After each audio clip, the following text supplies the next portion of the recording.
Welcome all of you to this conventional panel on unconventional topics.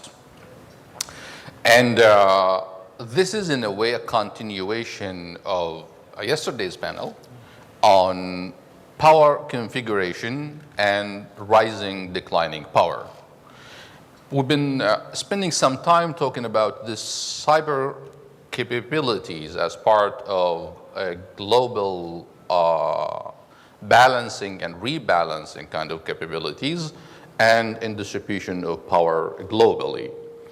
And a lot of talk about the second machine age, about the big data, about the cyber capability, offensive, defensive, crimes, error, terror, and the Internet of Things, and how we are interconnected in a way that had never been existed in history of a human being. To the extent that is presenting great opportunities for humanity to leap into the future, and at the same time, it is a scary moment. People don't know what to do about it most of the times. And it's been depicted in political science, international relations, all these cyber things as being the nerve system of the government, society, and the international system. And to far extent, it is so. So to delve deeply in such an important topic that is in a way totally new, we're very lucky today to have very distinguished speakers who've been working on such kind of initiatives and kind of work for a long period of time, trying to bridging the divide between the technology world and the policy world.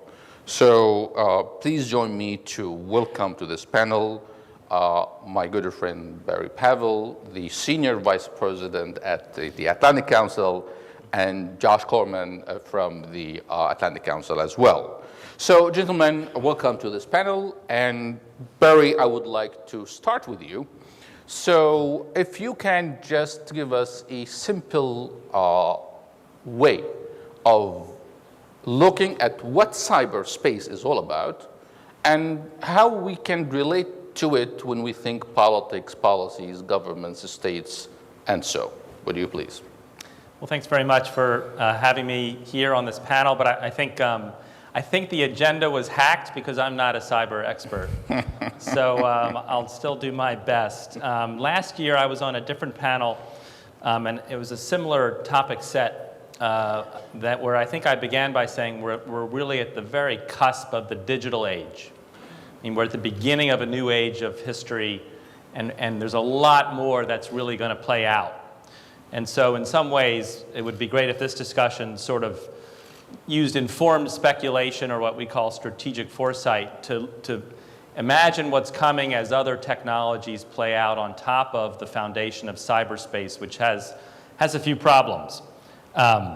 We also at the Atlantic Council wrote a strategy called dynamic stability, which is very relevant, where, again, picking up on Dr. Zaid's excellent panel yesterday, we said it was a Westphalian plus world. States aren't going away, but there's now very powerful nation states that can do great good, but that can also do great harm.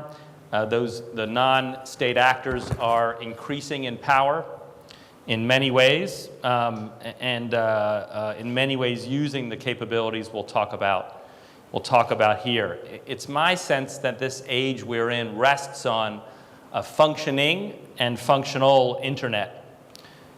We need it for information. We need it for communication, obviously. We need it for activity and operations in the economic sphere, in the societal sphere, and in the security sphere. And it's global in almost every aspect. And so I'm often reminded, we love to build walls when we talk about regions and the region.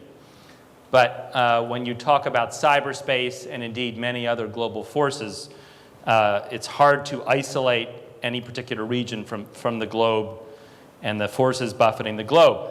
Cyber is a domain of activity, and it's certainly mastered by some of the major actors, but not all of them, including nation states. For example, I think the Russian government has an excellent handle on it to pursue their national interests in a number of ways. It's my sense the U.S. government is not quite there, even though a lot of the U.S. private sector is there. And I think that points to General Jones's excellent suggestion that we really need to make sure we're talking more private sector in venues like this. In terms of the national security use of cyber, for example, I would say the U.S. and Russia are relatively at the same level, although there can be good arguments for that.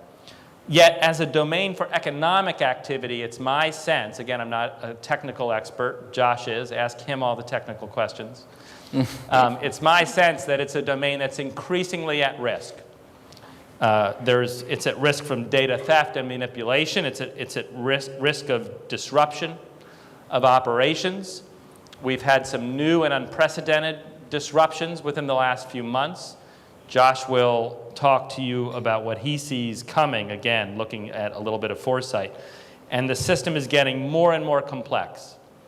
In most Washington cyber discussions, in my view, don't address what's coming. And so I won't scoop what Josh has already taught me.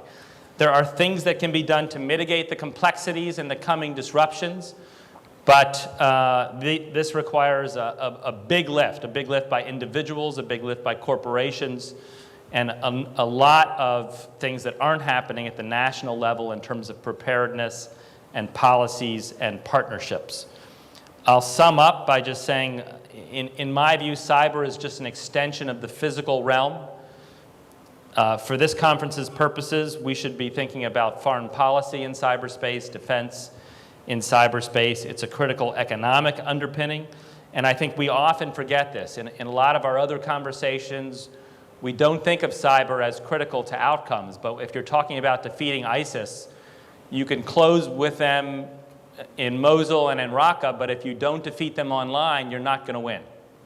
Right. We can talk about global governance and the need for renewed forms of global governance, for example, but if you don't talk about the need for governance in the cyber realm that includes the private sector, you're not going to have a comprehensive governance structure. Just for two small examples, and if you see the Atlantic Council strategy paper on this, we go into a few more details. And I think with that, I'll stop for now. Well, this is excellent. Thank you. That's just, I set the stage to get now into the technical words. So, Josh, just demystify this for us.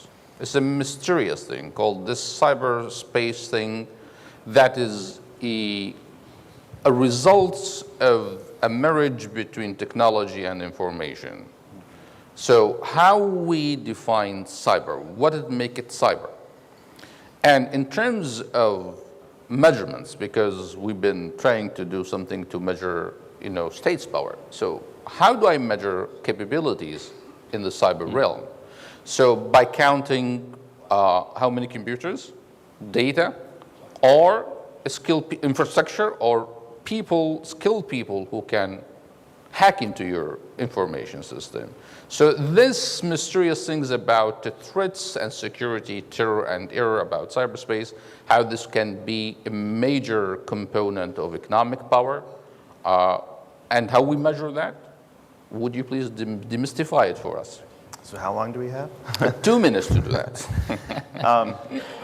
So I come from the private sector, and thank you for having me here. This has been a very rare treat for me to see this type of discussion, but we also feel it's an important one to bridge the technical community with the international policy community. So I guess we represent two ends of the spectrum on that. There are many measures one could use, and I feel that most of the ones that get current discussion miss the larger stakes and consequences.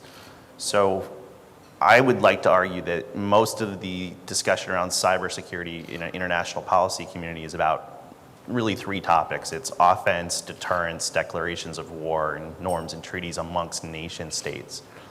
And at least from the private sector perspective, as I've come up, I've noticed that we're far more concerned about the inability to defend anything. And we're less concerned about rational actors at the nation state or even organized crime level, and much more concerned about individuals, ideological adversaries, sub-state actors, and non-state actors. In fact, I spent a very large chunk of my time in the private sector researching the rise of hacktivism and Anonymous during its global surge. And what was fascinating about that group was that it was really an emergent property of the internet and hyperconnectivity. Right. So yesterday we talked about which age are we in. I'd like to say it's less about the big data and the technology and more about the fact that we used to subordinate tools and technologies to our wills and our wants. And now our wills and wants are formed by them. And when you looked at Anonymous, for example, it's a very large group of people with very little skill, but wildly effective at asserting themselves. So while many of the discussions are about the high capability nation state actors with very reasonable use of their power, I think a different axis is intent, right? So if you have high capability, low intent, or low capability, high intent, this other area is a real blind spot. And I talk in terms of not just defense being important, but of cyber hygiene, because it's very diseconomic to try to increase your capabilities to compete at the nation state level offensively, and many people want to try. Right. If we can raise the cyber hygiene sufficiently high enough, we can insulate ourselves against many categories of accidents and adversaries who could threaten physical safety, national security issues. Okay. So over that time, I became deeply concerned about the relationship between technology and the human condition. And while many are talking about bolstering their offensive capabilities, we've now added software to our cars and our autonomous vehicles, to our hospitals and our modern health delivery, to our critical infrastructure, our trains, our smart cities. And here in this region, there's tremendous investment in future smart technology. And with those benefits comes tremendous exposure and weakness. And it's the promise and the peril of hyperconnectivity. And I think one of the best measurements that I could use to answer your question is right. I talk about security in terms of dependence. And our basic belief is our dependence on connected technology has grown much faster than our ability to secure it. And we want to focus very acutely on making sure we have trustworthy and reliable dependencies. Because the accidents and adversaries will come. The question is, how resilient are we in the face of those? And I would say that a measure of readiness here is a measure of dependence and resilience. Well, this is excellent. I mean, I will get two things together and then bring it back to you, Barry. So it's a tool, it's a mean that people use, states and non-states, individuals and groups. And that makes it a resource connected to outcomes, intended outcomes. Depends on the players. But since it's connected also to state security, where most of the threats emanates mostly outside the states, outside the borders of players involved, the question would be how to deal with it in terms of policies and regulations. So Barry, to you, how do you draw a map, going back to mapping powers, of distribution of these capabilities globally and regionally? So if you're going to look at the world today, and Josh too, so how we draw the map? Say, okay, this is the distribution of cyber capabilities globally and regionally here in the GCC. So how do we draw the map now? I mean, I'll just take a quick answer to that, and I think the unfortunate circumstance that we find ourselves in is twofold. Number one, there are, I think as Josh said, you have relatively high intent, low capability actors who can nonetheless wreak some significant harm on your economy or on your security. There's low barriers to entry. It's not a system that's built with security in mind. The internet was built for sharing. That's point one. Point two, and I learned this partly from Josh, but we have this Internet of Things that's coming, and my understanding of it is there'll be about 50 trillion devices connected by 2020, or whatever number the latest management consultant is paid to tell us. But we're talking trains, cars, significant amount of cars, your houses, your everything. That is so going to change the topography of the internet that I think these kinds of discussions often underestimate it. Much more attack surfaces, much more potential instability. As Josh says, We're moving out of the era of low consequence cyber attacks into an era where public safety and national security is going to be greatly affected because there's just so much more attack surface. The target breach was done through the air conditioning system, and you can go on and on. A Jeep was hacked last summer as a demonstration that cars, even relatively, not the most modern cars, but cars can be hacked and controlled from remote places. And as automobile companies are moving to becoming software companies, and I'm using these sort of prosaic societal examples as just a means to say this, the military is not immune to this either. So when you say, what does a map of cyber power look like? It's really hard to tell. I think in some cases for sort of significant national massive attacks, I think you could probably say, although Josh could correct me, there's a handful of powers in the world that could do that. They're deterred by mutual vulnerabilities and interdependence, but I think for a lot of stuff, it's a big crowd. Yeah, one way I put this is one of the first times I went into the intelligence community to brief them on something. They said, what does the outside world think of our capabilities? Right. And I thought about it for 2 seconds, and then I said, I assume we're really, really good at offense and attacking. I assume we're really, really bad at defense. We probably take comfort in the assumption the same is true for our enemies, but we forget we have a lot more to lose. And that's part of the reason I shifted to this notion of dependence. Now look up at the ceiling here, right? We've been sitting here for days, and not one of us thought this building would collapse upon us and crush us. It's because with buildings, we have modern building codes, we have dependable infrastructure. The tunnels we go through, the bridges we drive over, they're reliable. And the basic assertion here is we are becoming as dependent on software as we are on buildings. But they're not nearly as reliable. And we've been doing some work with the international community looking at how good is cybersecurity. And some staggering statistics. 100 of the Fortune 100 companies have lost intellectual property or trade secrets when we look at this as an information security problem, despite $80 billion US per year in spending. Every credit card merchant has lost credit cards, all of them, despite being compliant with best practices. So on a long enough timeline, our failure rate is 100%. And yet, in our infinite wisdom, we decided to put that same flawed software into the cars and the medical devices. And it's one thing to say cars can be hacked, but you can shut off the brakes, you can turn the steering wheel, you can accelerate the vehicle, you can deploy the airbag. And these kind of moments where that dependence is not merited, we fear could trigger a crisis of confidence in the public to trust these modern technologies. And the corrective action isn't simply updating your Windows PC with a software patch. It could take 10, 15 years to remediate. And this really argues for preparedness. So we want to raise the alarm without being alarmist. But the truth is we're already several years in security debt on other areas. And as we invest in new infrastructure and new medicine and new roads and new autonomous vehicles, we want to make sure that we're making intelligent investments that prepare for failure. Well, this is scary and messy. So basically, this connectivity and dependencies is creating a monster out there.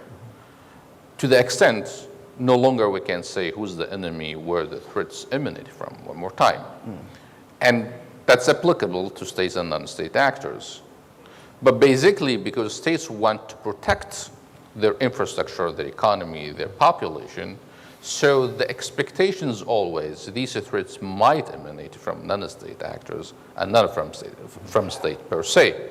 Although now we're seeing these competitions over controlling or raising threats by states. So how both of you would relate to that? I mean, who's the enemy, where threats from, and how we can deal with it? So we've spoken a lot about the Iran deal. Right. And at the heart of that is slowing nuclear power. And when we think about the nuclear club globally, we talk about the barriers to entry. There is no barrier to entry. This is a weapon, and this is the barrier to entry.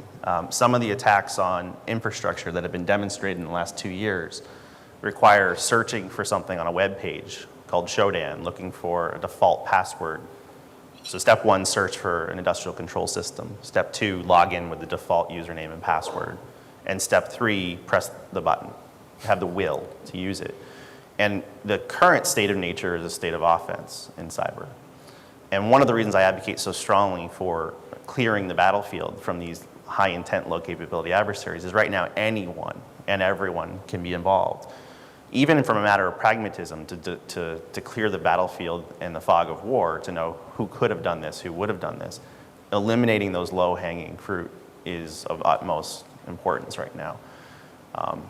We're too distracted when we're thinking about all the tensions and complexities of nation state alliances and relationships and interests over time, even the effect of a new presidency. Adding the additional complexity of anyone. One of the reasons I joined the Atlantic Council, for example, is in my research for Anonymous, there was a hacker in Team Poison living in the UK named Trick. And Trick, at some point when we were done our research, radicalized, left the comfort of his home, moved to Raqqa, Syria, and helped with the cyber caliphate. Now, last August, he was killed with a drone strike. His team remains. But you had someone who is an existence proof of someone with means, motive, and opportunity to take life using cyber capability. Not a very talented hacker, but talented enough. And then combine that with this spring, and even just 2 weeks ago, Hollywood Presbyterian Hospital in California had to shut down patient care and divert ambulances to other facilities due to an accidental infection. And in the UK, 2-3 weeks ago, they shut down 3 hospitals for a similar reason. And as this becomes the norm, as we can no longer deliver modern healthcare, Right. the public could panic. So if an accident can take down a hospital, what could someone like Trick do? And I think we have created the conditions such that any one player can assert their will on many. And until we can reverse that and find the inflection point where we're only dealing with nation states or highly funded organizations, we're going to be in a very precarious position. Yeah, I think Okay. that point's worth emphasizing. I mean, when you said clear the battlefield, my understanding is you're talking about, there are actions that different actors in the ecosystem of cyberspace can take to increase their defenses, to increase hygiene, and to set and to follow standards in such a way that it eliminates the threats, or at least greatly reduces the threats, from the relatively low capability actors, and then countries like the UAE and the United States only have to worry about the higher end, more significant actors who are less numerous, if that's the case. But the question I have for you, I'm taking part of your job. Yes, sir. The question I have for you is, what does that look like? How long does it take? How hard? How many resources? So this is the short version, and we should talk in great depth about the longer versions, is to really simplify this for my neighbor, is known vulnerabilities. So finding these zero-day attacks, these exotic ones that require extreme research funding and restraint, is the sole province of essentially the upper tier, top 5 or 6 countries with cyber offensive capabilities, maybe some organized crime. Most attacks that lead to breaches of intellectual property in the information economy or that lead to potential risk for loss of life are 10-year-old known vulnerabilities. So when we talk about patch your laptop as much as you patch your phone, those types of things, we know what to do, we just don't do them. We don't have the political will to do them.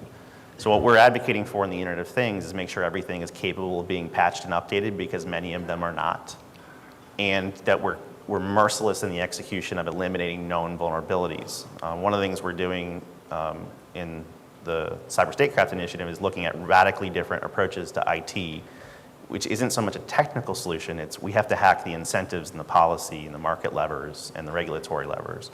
And I would have said different things up until 3 weeks ago, but what you saw is this large number of poor hygiene, small devices were compromised enough to constitute a large enough botnet that even my old employer, Akamai, could not stop the attack.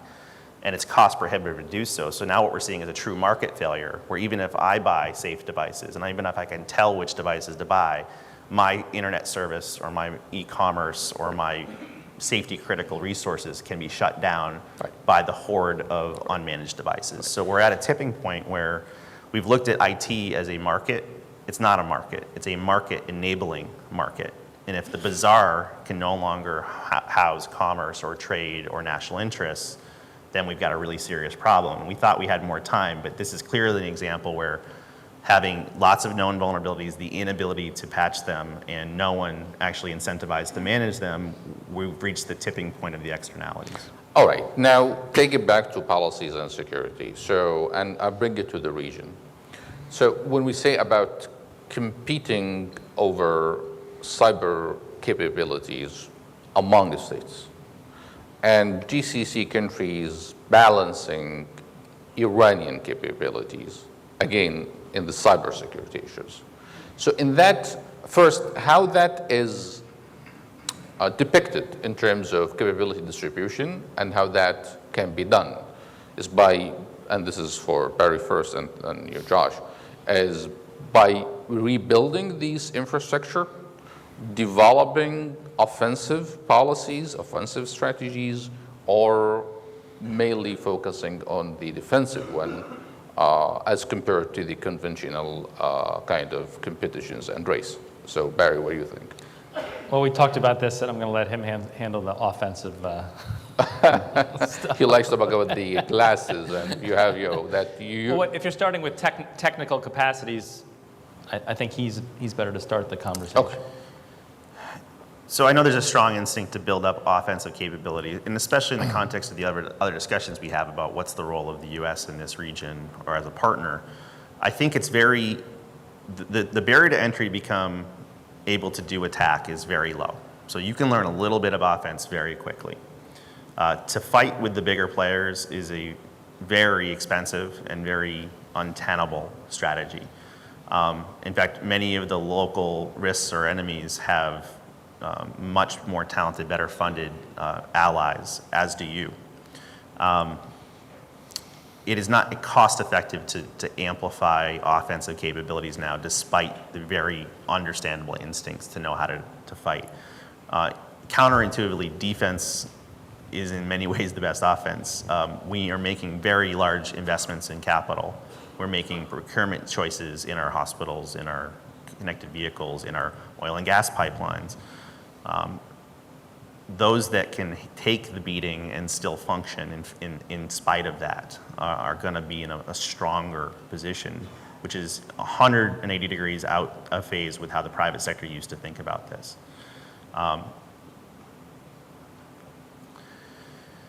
That's not necessarily comforting, and it's not saying to do nothing, but it's starting to look at cybersecurity vulnerabilities as a national and regional risk. Right. And right now it gets short shrift even in the US, and we're trying to change that. But we don't really look at our exposure. We have counterterrorism investments, we have cybercrime, cyber investments, but we don't really have cyber counterterrorism investments. And one more thing that we didn't bring up, but it's key to our recommendations, is if you look at one of the very public cyber weapons used in Stuxnet on the Iranian centrifuges, one thing that's markedly different about cyber capability is when that ordinance was used, you can pick it up, harvest parts from it, and use it against the people who first wrote it. Many pieces of that very expensive Stuxnet investment made their way into Flame and Gauss and were used in the attacks against Saudi Aramco. Escalation is incredibly fast in cybersecurity and cyberspace, and moreover, most things that start in cyber don't end in cyber. They can and will very quickly get to the desk of that region or to some sort of kinetic response, and this is where you're better suited to pick up. Yeah, so I was going to say, so I mean, you know, an important part of a national or a regional GCC response should be hygiene and defenses and security, and I think but then you can also have policies for the at the national security level that can include declaratory policies or others that make it clear that if and when cyber attacks breach certain thresholds, and I know this is U.S. policy, then the response, the retaliatory threat of response, should not be limited to cyber. You have other capabilities. If a catastrophic attack, let's say by Iran, is unleashed, that causes significant national damage to people or things or military capabilities, then obviously it makes little sense for the retaliation to be only cyber. Of course, it's not limited to and that. so I think it's not useful to think about only developing cyber offensive capabilities for very significant cyber offensive threats from others. And we should tie this to something we said earlier.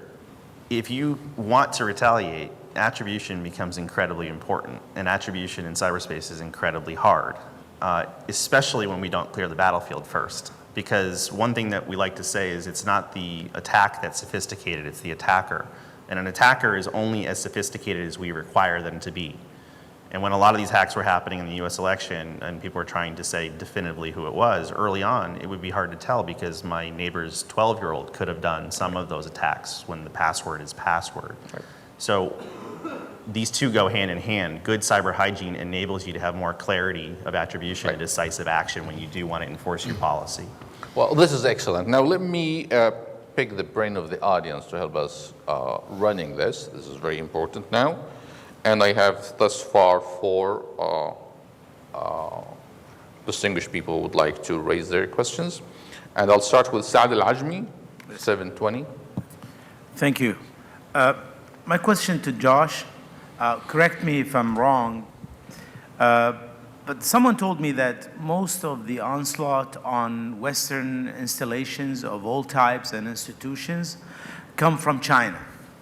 And from what I gather is that it's not just individuals, but it could probably be more institutionalized in one way or another. Do you see this escalating, this ongoing? Do you agree with that? And do you see this escalating, or do you foresee some sort of a security that will actually build the ceiling, ceiling, the example, the analogy you made of a ceiling that is not going to fall ever? Thank you. Thank you. So if you're looking at nation-state espionage for GDP growth, the overwhelming majority of the hemorrhage of intellectual property from the US economy to China, that was a very large focus of the private sector response. China is not the only country to use espionage. It's a French word, right? They made very heavy use of it, and to your point, it's not necessarily nation state, it could be nation supported, nation encouraged, nation tolerated subnationals. Last year there was an understanding between President Obama and Xi to cease or slow economic espionage while maintaining traditional necessary nation state work. And many signs point to that agreement is largely being held. The cynics in the cyberspace world think that everything worth stealing had been stolen. The hawks in the cyber world felt that maybe there was a quiet demonstration of offensive capability as a deterrence. Most of those are speculation. The truth is there was heavy espionage activity there, but I feel that espionage may be absolutely distracted from these cyber safety and externality problems that we're now seeing rear their ugly head. So I would say that was a very pronounced and high visibility source of one form of use of cyber, not for warfare, but for economic gain. At the moment, it feels to be at a level of stasis. Just a quick postscript, I think, correct me if I'm wrong, the national security aspects of that on defense companies in the US stealing designs, combat aircraft looking awfully similar to US combat aircraft for some strange reason. Years later, I mean, that continues, and when I say that, I'm not suggesting at all that, the U.S. is, I haven't seen anything recently, but that the U.S. isn't doing similar things, but in terms of the national security espionage, that continues. Okay. Now, we have people, actually more than 6 for now, so let's go to them. Fatima Khalil, please. Fatima Khalil.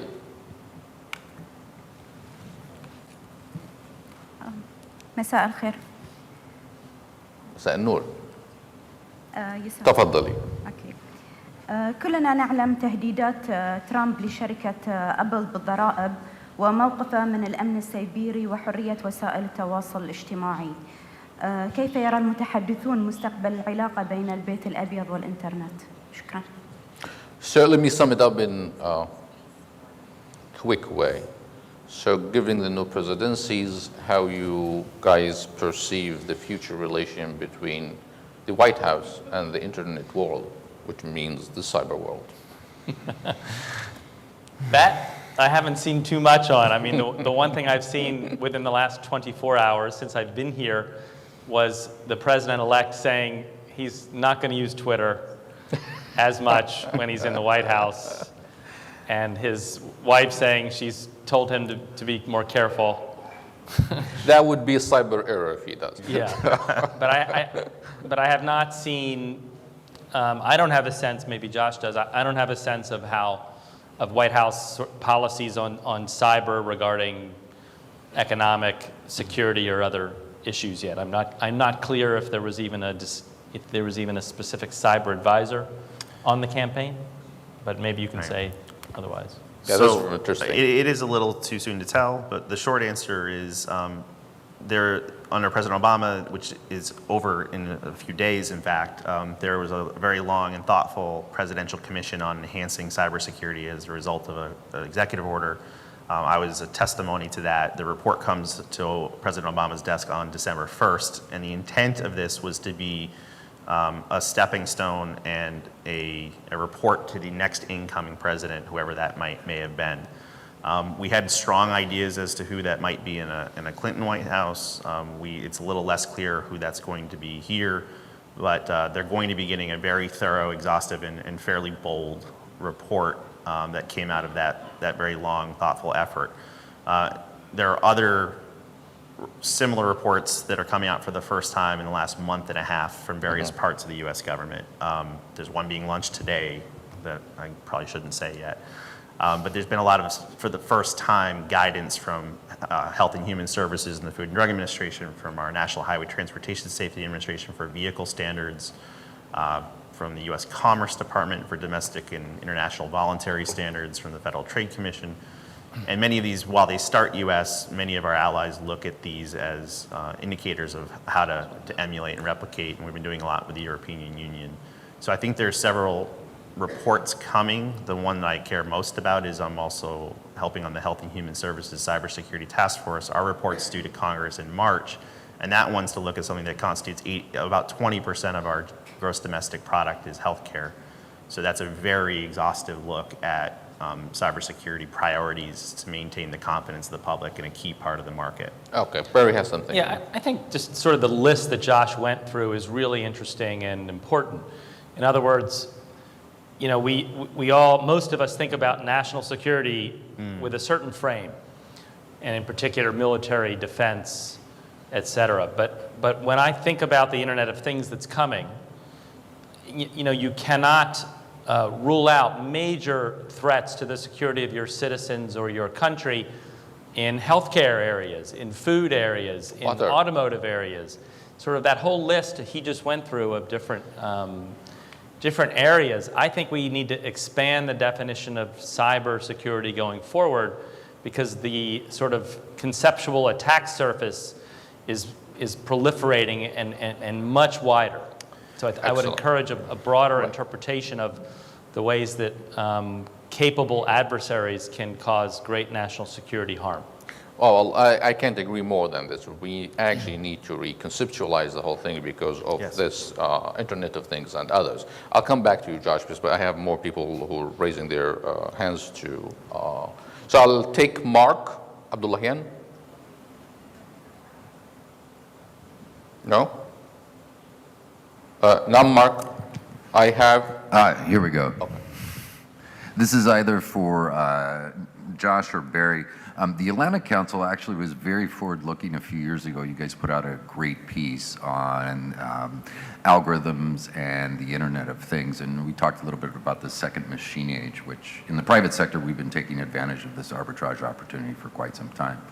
But how do you see both the offensive and defensive capabilities of cyber directly applied to advanced persistent threats such as Daesh. So we know not only do we have to counter their recruitment, their marketing communications, and their narrative, but we really need to get ahead from a defensive perspective on, causing a lot of us either here in the region or back home in the States having a really bad infrastructure kind of day. What are your guys' thoughts? Well, one thing that got very little coverage is at DEF CON, the largest hacker conference in the world this year, instead of humans competing in the capture the flag to see who could attack, there was a government project to have automated attack. And back to my point about offense is very, very easy and defense is very, very hard. The automation of attacking for that cyber hygiene timeline scares me a lot, because it's very easy to automate that. It's very, very difficult. There is not an equivalent for defending against that automated attack. So back to the point that even an unskilled adversary can do it. You don't even need adversaries anymore. They just download free tools. One of the reasons this IoT botnet is so scary is the original author was quite clever, but published their source code for free to everybody else. So now anybody can pick it up and repurpose it, and they are actively doing so. Yeah, well, thank you. Now, I have the right order here for the questions. Is it? Okay, Jassim Al-Khloufi.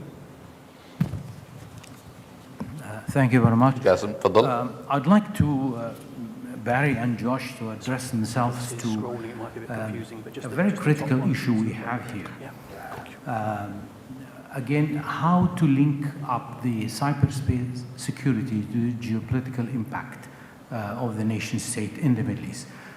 We have one phenomenon here, which is the proliferation of militia in the Middle East landscape, which poses grave challenges to the cohesiveness and the very survival of the nation state. I think this is something that we have not talked about yesterday a lot, but I think this is, now again, I would like to go back and say this. Now these militia in the Middle East are operating outside the purview of the nation state. They are a parallel entity to the state, and they try to define to give sort of a new identity to the people, to the segment that they represent. In other words, they are challenging the state to formulate a cohesive national identity for each citizen. What compounds this problem is that there are regional states, i.e. Iran, is sponsoring some of these, abetting, funding, aiding them to propagate this, which is again posing a grave challenge to the nation state in the Middle East. My question to you all, given the agenda of these militia, which are operating outside the state institutional structure, how can we curb or try to contain their mobilization capacity and recruitment capacity? And how do we make sure that they don't challenge the state structure in the Middle East? Thank you. Thank you, Akhi Jassim. This is to the point. This is very brilliant combination of things. So, a non-state actor, particularly militia, sponsored by a state actor on a regional level, that using conventional and unconventional tools, including cyber capabilities, to operate within the regional system and within the state. So what do we do in terms of cyber now? I mean, the one, I'll answer briefly and Josh can add more. The Atlantic Council about 3 years ago, Jay Healy did a very good paper that offered a taxonomy for the relationship between state sponsors and non-state actors in cyber. And if I'm remembering correctly, there were sort of 10 different points along a spectrum, ranging from the state had nothing to do with it and the non-state actor was just acting from that state's territory, to all the way to the state directed, funded, sponsored, and helped execute a major cyber activity. And then there were 8 other sort of points in between, and he suggested policy approaches for all along that spectrum. And so you can imagine, you know, a relatively lighter approach if it's a state that couldn't stop the attack or wasn't aware of it, even though it was executed from their territory, you know, and then a much more assertive posture and policy at the other end of the spectrum. And I think that still is very meaningful today, I think, because you know, all of us, including the United States in some cases, have malicious cyber activities coming out of our territories that the government either is not aware of or cannot entirely constrain. And so I think with cyber, you really have to take that relationship between the state and the non-state actor into account. But before you get into that, because, I mean, again, to Akhi Jassim's question, so it is very complex here. And that takes us back to strategy and how to build your capacities and capabilities, cyber and none. So you have militias, you have a non-state actor, yet it's sponsored by a state actor. And here the linkage between cyber and conventional. So what kind of policies is in here? Well, unsurprisingly, I'm going to remind us that the presence of these adversaries is beyond our control. And many of the sanctions, economic, diplomatic, many of the levers that we have for nation states aren't available to us for sub-state or non-state actors. Maybe they are if there's a clear proxy relationship. But what we can control is how many weapons can they use against us. And I'm suggesting that that hygiene level takes away some of their capability. If you can't control the number of adversaries and you can't control their means and their motives, what you can control is how resilient you are in the face of them. Resilience. So back to what we said during the warm-up, I said we're in a world of glass houses and everybody wants to learn how to throw rocks better. The strategy isn't how can I shatter more my enemy's buildings, it's how do I make sure I don't have all of my dependencies made of such brittle material. And I'm not trying to trivialize how difficult that will be, but we have not made it a national priority, a regional priority to have resilient, defensible, safety-critical systems. Okay, thank you. So on the top of the screen, Bahgat Korany, Ustaz Bahgat. Pavel. This is, again, a forward-looking panel. I like that very much, and I congratulate the organizers on going beyond the conventional track. I have two components of one question.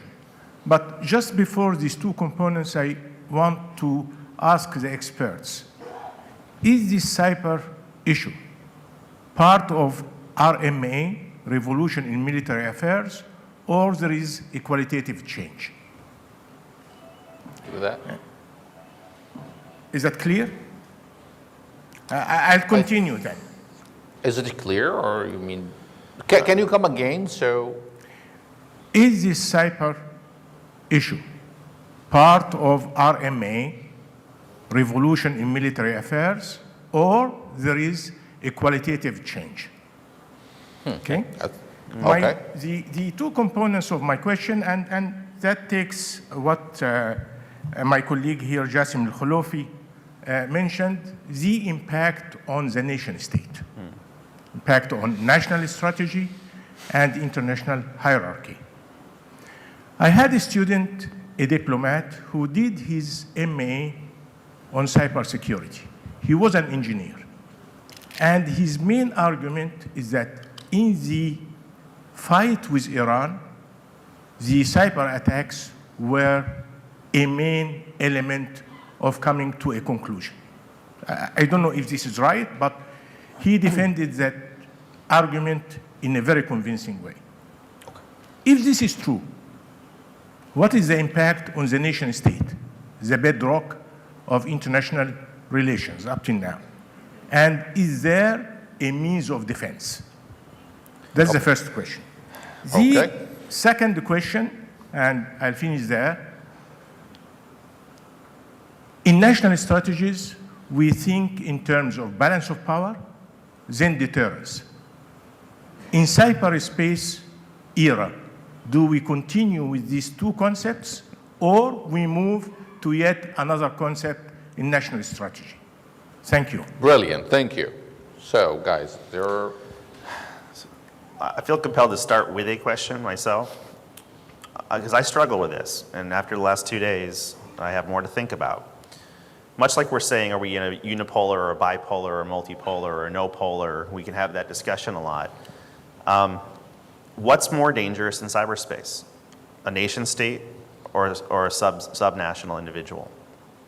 And I struggle with even answering my own question at times. But it's a really important question. Now, before I met the council in Barrie, when I was writing about the rise of Anonymous, I said these were post-national young folks opting out of social contracts. They think the nation state is irrelevant.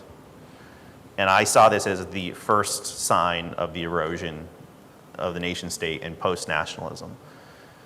And it's undeniable that even when we talk about public-private relationships, the balance of power between corporations and commerce in concert with the nation, their own nation states is already, that balance is shifting.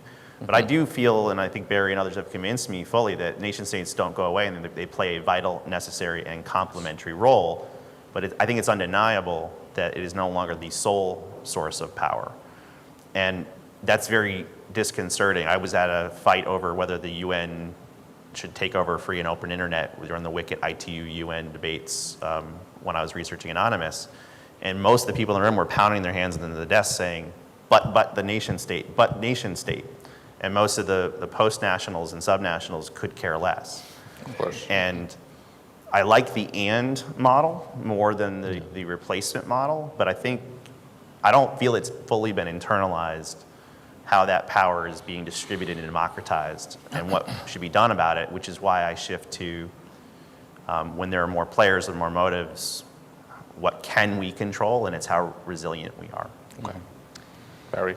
I sort of would make 3 points. I mean, on your first question, I just hadn't heard the term RMA in a while, but basically the ongoing military technological revolution, or is cyber qualitatively different? I think the answer is both. I mean, it's integral to what's happened, but it's also really, my sense even of U.S. capabilities is we have not yet, mastered the full integration of cyber capabilities into other national tools. But I do think it offers more options if used correctly. In your second question, whether reliance on deterrence still makes sense, or do we need to move to something else? I mean, I think the inherent dynamics are still going to remain of deterrence, coercion, security cooperation, et cetera. But sort of what that looks like and how that works is going to change. It's going to be public-private aspects to it. There's going to be time-phased aspects to it. A lot more sort of in the equation. But I think sort of the long-standing concepts still do stand. What I'd like to say as a closing thought, which I think will hopefully make you think this panel was even more forward-looking, sort of harkens back to what I said last year, which is I said we're at the cusp of the digital age. And we've already seen the communications revolution play out in big ways. There's another 5 or 6 revolutions coming. I'm in Silicon Valley about once a quarter. I'm not a technologist, but my takeaway is that we have a very significant biotech revolution that's coming that's going to change what it means to be a human, including the genetics revolution, which is extremely significant and will lead likely to greater human longevity, but also some humans that are super performers and some that aren't. And the Atlantic Council has a fellow that does a lot of work on this, Jamie Metzel. The robotics revolution, AI, which a lot of the tech companies that I speak to think is the biggest thing over the next 20 years, and how that goes up the value chain in economics, in the commercial sector, how that plays out in the military sphere. I mean, this is really happening right now. Robotics. So I think that that the concepts we're just starting to talk about now are going to be still further complicated and thrown, structurally shaken by these other revolutions that are coming very quickly. And so we really need people to help us think through how these are all going to play out, what it means. And cyber is just a piece, but it's an important piece because all of these other technologies rest on the foundation of cyberspace. And so if all of the things that we've been talking about here still happen, the structural instabilities, then the way these other technologies play out are also going to cause new societal disruptions and security and economic disruptions. Excellent, Barry. This is very important. I think this is just, to remind us how complex the world we're living in is now. But I come back to the biotech things and robots toward the end of the session. Mahmoud Mahamedou, please. Sure. Thank you, gentlemen, for a very informative session. I wanted to ask you on specifically the role of armed groups right here. Barry, you mentioned early on the rising role that they play in international in geopolitics and building power, and then you gave examples, Josh, on foreign fighters. ISIS specifically has been back and forth between the territorial dimension, sort of the contiguity, and of course the transnational cyberspace. Now, if we, and after 2014, we witnessed quite an acceleration. We see a lot of innovations on all of the platforms, the sort of the militarized use of all of that, and quite a sophistication, which we should remind ourselves is also building on what Al-Qaeda was doing 10 years earlier, introducing that matrix, which is, I think, sometimes forgotten. But with ISIS, we saw something quite on a larger scale and on a more qualitative investment. My question is the following. As probably in Syria and Iraq, they experienced some losses territorially. What is your assessment in terms of specifically the geopolitical and the power building impact of their potential projection, more of a potential investment, reinvestment in the transnational aspect? And I say this particularly in relation to the postmodern generation in the West that you alluded to that is part of that scene, as well as the lesser importance of leadership. And finally, also, if you have any information on the use of drone technology, because I've seen them stepping that up a little bit in Iraq in some places. Thank you. Which technology? Drone use of recalibrating of drones. In some attacks reported in Iraq, they've used that as well. Thank you. Thank you.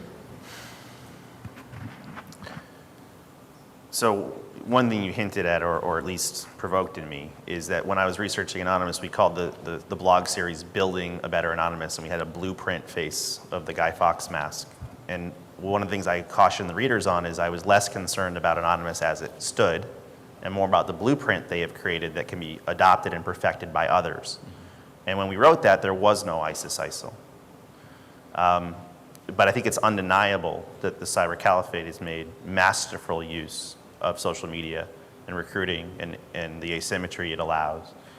And it's very easy to reconstitute those resources when lost. And it's very easy for another trick to emerge from the West, from the UK. In fact, one of the things that doesn't get enough study is during the peak of anonymous activity, the largest population density of anonymous activity was in Spain.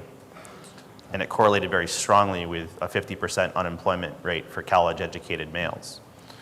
And to me, just like the first panel today talked about, what are the conditions what is the soil that gives root to these seeds? That was my deep concern and why I've shifted so much more heavily into this public policy arena, because the conditions that gave birth to this kind of activity are still there. The drivers are still there. And while you may be able to take out one or two players, they're fairly renewable. And again, if I can't control all these other things, what can I control? And it's my exposure. And as a sort of a final point for me, in 2010, much of the world saw coverage for weeks about the earthquakes in Haiti. Right. Killed 230,000 people, 6-figure death toll. Most world leaders flooded with humanitarian relief. 6 weeks later, there was an earthquake that was much stronger, so 7.0 Richter scale versus 8.8. The much stronger one was in Chile, and it got almost no coverage because only 279 people died. And I often liken this to our state of cyber weakness, because it wasn't the presence of the earthquake or the magnitude of the earthquake. It was that Chile had modern building materials and modern building codes, and Haiti didn't. Chile had buildings shake, Haiti had buildings flatten. And we have a choice right now of, do we want in cyberspace and modern digital infrastructure to look like Chile or to look like Haiti? And I know which path we're on. And I know that there's a highly renewable resource in the groups that you're speaking to, especially in cyber. And if I can't control that, I must try to shift ourselves for preparedness for earthquakes. Excellent. Barry, do you have anything to add to this? There was another question about drone Drone in Iraq. in Iraq. I'm not What? clear on the question. Mahmoud, can you just do your last part of your question? Yeah, I think the larger question is more on the militarized use that they're making of the technology in these operations, if you're seeing any particular patterns. And on drones, I think that there was at least 3 attacks that had been reported in Iraq in recent weeks where some sort of technology was being there played with. And I was just wondering if you had seen some of that. So, yeah, I couldn't quite hear the end, but I think you were asking about ISIS's use of drones? Right. Yeah, I mean, well, I was on a panel 3 or 4 years ago at RAND, and actually arguing with an administration official who was claiming that, you know, they wouldn't proliferate widely. And I was arguing they will proliferate very widely. So, I mean, yeah, we're going to see lots more of that. It's not a, speaking of barriers to entry, it's not a very difficult barrier. You can go on YouTube and see how easy it is to use drones for violent purposes, unfortunately. We, at the Atlantic Council, we use a lot of, we're increasingly using people from the creative community to help us think about these types of questions, what's coming next in whatever area. One of our senior fellows, August Cole, co-wrote a book called Ghost Fleet, which is a novel about a future war between the US and China in around 2025. And I thought, I mean, it's just really interesting because he's projected forward, you know, some interesting uses of drones in a much more advanced way than they're being used right now. In particular, he's talking about aerial drones, but now we're also seeing driverless vehicles on land and in sea, and these are going to start to get really, really significant for security purposes, but also in the U.S. we're looking at this closely. You know, there's a pretty significant part of our population that drives trucks. And if you eliminate those jobs, that's going to make some of the alienation and emotion that led to this election look quite tame.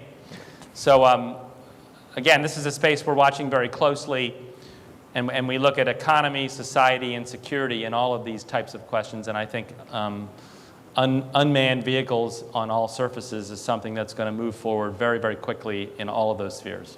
Thank you, Barry. Ustaz Mahmoud Jibril, please. Thank you. Well, I have 3 questions. The first one, most of those futurology scientists started referring to the fact that there is a huge gap and it's widening between human intellect and technology.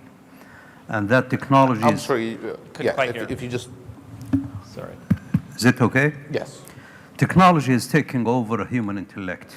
Right. And we became totally dependent on technology. It sets our frame of reference today, our frame of intellect of deciding, of classifying. It's totally dominant today and controlled by technology. So what kind of cyber security we can think of if our tools are our enemy? This is number one. Most of them expect that, like Joe Kurzweil expects that by mid-20s, we might face doomsday, you know, because he's talking about the singularity syndrome, you know, where a human intellect will be under the total domination and control of technology. This is number one. 2, is there a tension and conflict between privacy and freedom of individual and security? This is something that we have to deal with if we have a constitution and talking about human rights and blah, blah, blah. Those things that we lived in for a long time. The other issue is cyberspace vis-a-vis sovereignty of nations.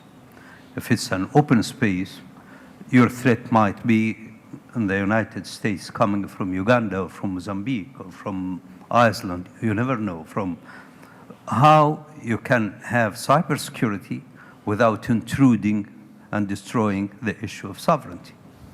Thank you. Thank you very much. So I'm not proud of this, but my most popular tweet of all time on Twitter was that I don't fear Skynet, right? The singularity, the rise of the machines, because we write such terrible software that we could just hack it with a 12-year-old known vulnerability or a default password. And I was sort of kidding, but remember what I said, that the automated attack tool at DEF CON, they don't have an equivalent defense one. And what we're finding is even the current level of artificial intelligence that writes its own software is about as buggy as human software at the moment. I understand that could change. But there's some great science fiction that can be instructive, not just Ghost Fleet, but there's the Atlantis myth. There's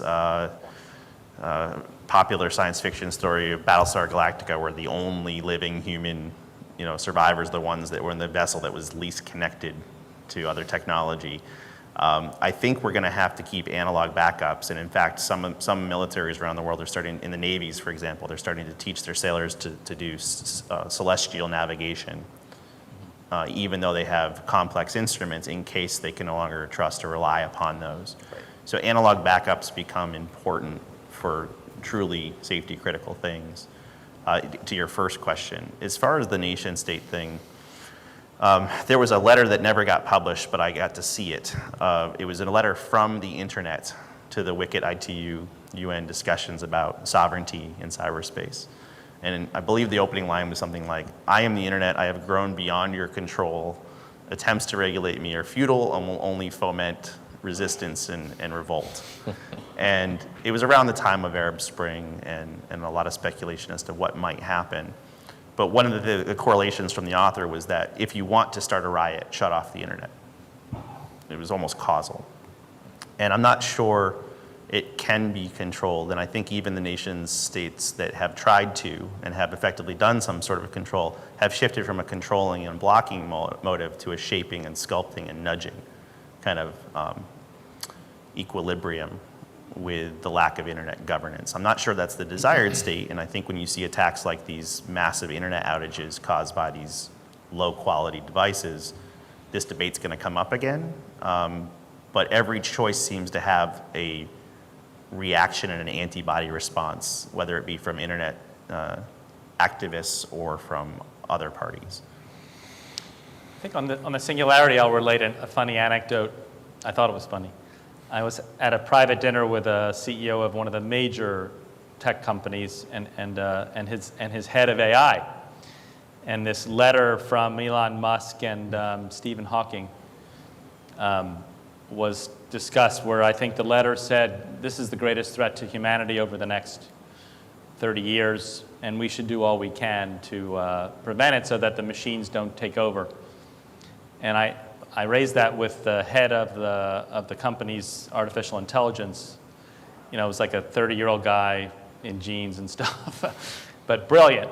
And he said, I said, what do you think about that letter? And he said, I think that Stephen Hawking wouldn't like it if I wrote a letter about theoretical physics, and he should stay away from artificial intelligence. But we asked him that question, and he also, like Josh, thought that it wasn't the concern that Dr. Hawking and Elon Musk raised. Yeah, Josh. Just one more tiny thing. A lot of these artificial intelligence, they're still at the moment tools of our will, and we can use them well and poorly. And just as a recent failure of big data and artificial intelligence, look how off the Brexit polling was, or the US election polling. We're still teaching these systems, and there's still things that they're pretty far from being able to handle. Now that'll change in my lifetime. But right now, if we can't handle our untalented adversaries, I shudder to think what we would do against really formidable artificial intelligence. But I mean, to speak to says Mahmoud idea about human dependencies on technology and put it in a more of a philosophical framework, human being and their the meaning of their presence on this globe, how they relate to each other. And I just wonder how philosophers will be. I mean, there already been a lot of work on that, but I think that speak directly to that idea. Now, our other questions coming from Ustaz. Okay. Seat number 423, is that what? سؤالي للسيد أستاذ باري صالح. بافل والسيد كورمان. عندما نتحدث عن الأمن الفضاء المعلوماتي نتحدث عن البعد الرابع إذا أخذنا بعين الاعتبار الأبعاد الثلاث السابقة وهو البعد البري والبعد البحري والبعد الجوي. في البعد الاستراتيجي أصبح بعد الفضاء بعد مهم كما أشرتم في بعد الدفاع وفي بعد الردع وفي بعد الحرب. قبل أن أطرح سؤالي استوقفني جملة قالها السيد وزير الدفاع الأمريكي الأسبق قبل 3 سنوات تقريبا بنهاية عام 2013 في إحدى محاضراته هنا في دولة الإمارات العربية المتحدة. قال جملة بين قوسين: عندما توجهنا إلى أفغانستان كانت تمتلك الولايات المتحدة 3000 طائرة بدون طيار، والآن تمتلك 13,000 طائرة بدون طيار. وهذا الكلام للسيد وزير الدفاع الأسبق. سؤالي إلى السادة الكرام: عندما نتكلم عن هذا الحجم الهائل من الطائرات بدون طيار والتوجه الاستراتيجي للدول التي تمتلك البعد الفضاء بامتلاك أيضا حاملات طائرات بدون طيار لتتحرك إلى مناطق أو مسارح العمليات، سؤالي: ما دلالات ذلك على البعد الاستراتيجي العالمي والإقليمي؟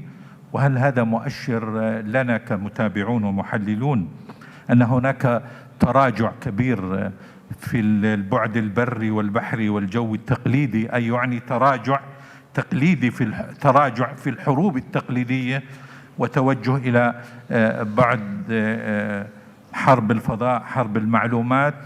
وهل هي هذه الإضافة الجديدة إلى ما يسمى الجيل الرابع والخامس؟ قد يأتي العام القادم لنا الجيل السادس من الحروب. شكرا سادتي الأعزاء. شكرا جزيلا أخي الكريم. So. It's a big question. I think I have bad news for you, which is, that everything we just talked about, probably not everything, but a lot of the dynamics that we just talked about regarding cyberspace. It's my understanding, and I'm not a space expert. I think we have one in the room, but my understanding is the access to space also is getting democratized. It's cost less and less to get certain types of capabilities into space, if I heard your question correctly. And so the barriers to entry for space capabilities are going down. That doesn't mean we're going to have, a Death Star launched by a 12-year-old, but it does mean that various functions that previously were the sole possession of nation states regarding space capabilities now are also proliferating to non-state actors, and there's various forms and functions of these. One's called CubeSats, where just the cost of getting something into space is much lower. I think I agree with the last premise of your question, which is this is additive. We're not going to see future warfare only in space, I don't think. I think there's always a ground component, because we live on the ground. Until that changes, I think this is an additive question and becomes more of a mix or a hybrid than a structural migration. And you mentioned the increase in drones, and that's because, and I was involved in some of that in the U.S. Defense Department, because the capabilities they provided were in such demand by military forces.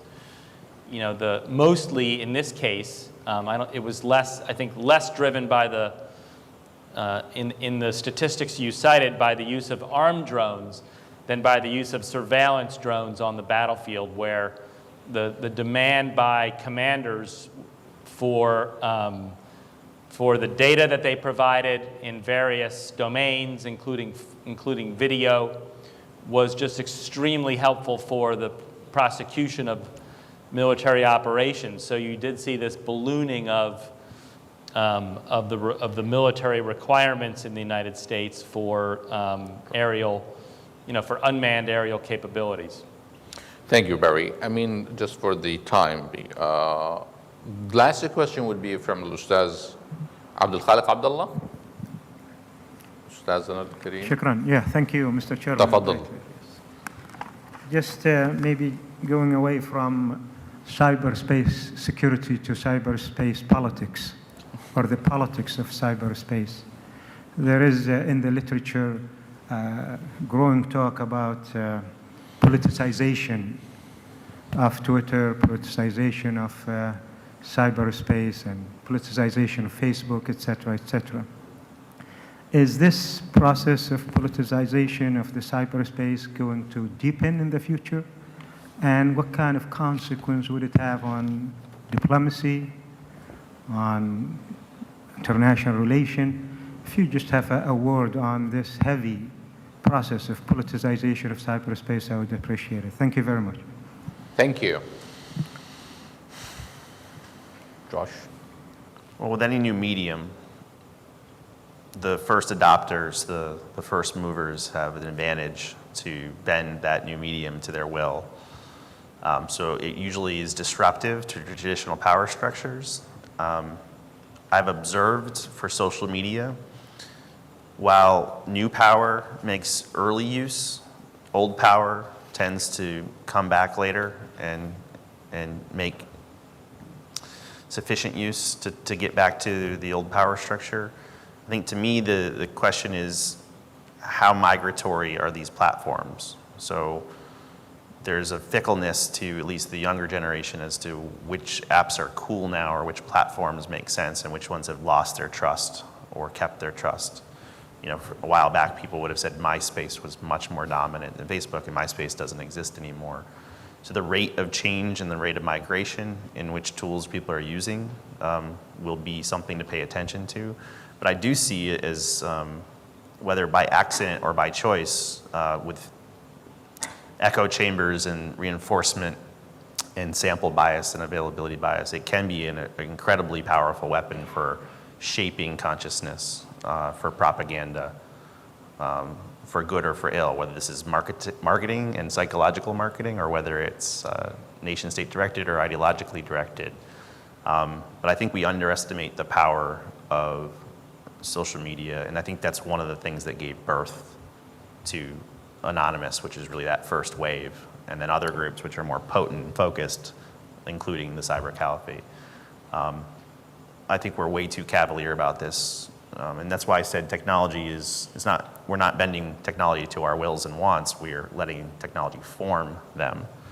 And I think that's a very dangerous point. I think we're going to I hope, I am a philosopher, by the way, I hope we will realize that when we can do anything, we start asking what should we do. And I'll come back to the very first statement I started with. I am deeply concerned about the relationship between technology and the human condition. And we are not deliberate enough about how we want that relationship to look. That's wonderful. Well, this actually brings our discussion to the very end of it. But before we invite you to go enjoy your lunch, I would like to ask my panelists just to say, like, your really deep reflection from philosophical and political policy-oriented point of view on this new age that we are living in, and what you're going to leave us with thinking about and dealing with while enjoying lunch. Well, my sort of broadest reflection is that, I'll start with something very specific and then go to something very general. I mean, the specific thing, and I think Josh and I were talking about this, in the US election, it turns out there were a number of botnets that were used on Twitter to influence people, basically fake Twitter accounts, in the tens of thousands that were used during the election. Who did those? I don't know. Whom did they sway? I don't know. But I think as I would reinforce Josh's point, we really underestimate the ability of actors to use these media and capabilities for their own narrower purposes. And we really should try to be as transparent and open as possible in surfacing, all of it to the extent we can. And so my broad point is that, especially in light of the coming technological revolutions that I mentioned, it's really time to have a national and international conversation with people, saying, there's going to be a lot more turbulence, there's going to be a lot more shocks. We're going to all have to be resilient here, because when those shocks come, we want to bounce back. The Atlantic Council is starting in another center on resilience, in large part due to these types of